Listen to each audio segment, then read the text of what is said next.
Good morning. My name is K Tindale. Today I'm going to take you back to 1974 and a film called The Taking of Pelham 123. And this is a thriller, but it's basically a kind of heist film, but unusual. The Pelham 123 in the title is a train, a metro train, an underground train. It's set in New York City, which is a place in America. The usual transit comings and goings of passengers travelling to and fro in the city is disturbed by four men in nondescript suits and hats, Mr. Grey, Mr. Green, Mr. Blue, Mr. Brown, on board the train Pelham 123. The four men make it clear to the 18 passengers in one particular car of the train that they are all now hostages. This includes the conductor of the train and also an undercover police officer.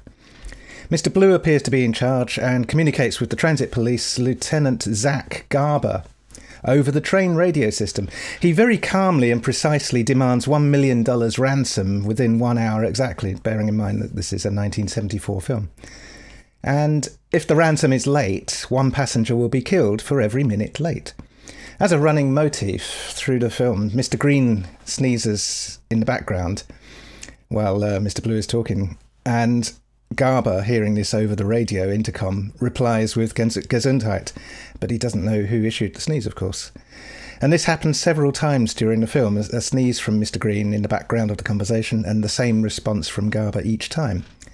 Back in the control room, the feeling is that Garber and all the other staff in the control room, the feeling is that someone must have in the past in the group, someone must have worked as a train motorman, as he knew how to uncouple a car. The hijackers don't even know each other, but conversation between them over time reveals that Blue was a British Army colonel and was a mercenary in Africa.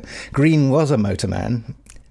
Grey was thrown out of the mafia for being too violent, which Blue doesn't like. A supervisor is sent down the track to investigate the train down there, underground, and Grey shoots him. The ransom is arranged, and in a speeding police car, which unfortunately crashes before it reaches the point of delivery. Garber tries to cover this and stalls Blue over the intercom, over the phone. The ransom eventually arrives and has to be walked down the tunnel, but a police sniper takes that opportunity to shoot at Brown, resulting in an exchange of fire, and as a result, the shooting of the conductor by Blue. The money is divided. Blue tells Garber to restore traction power and set signals to Green, and off they go to the ferry station by overriding the dead man's handle so that the train doesn't require a driver present continuously. The novel was published in 1973. The novel and the film came out at a time when skyjacking in America was often in the news between 1968 and 1979, and it was a commonplace event. And that gave rise to a lot of the security theatre that we still tolerate today. And also, the New York underground train system, which they call subway, was run down and seemingly unsafe as the whole city was in a financial crisis at that time.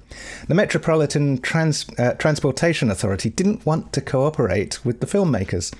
They didn't like the idea that a film might popularise the notion of hijacking a train.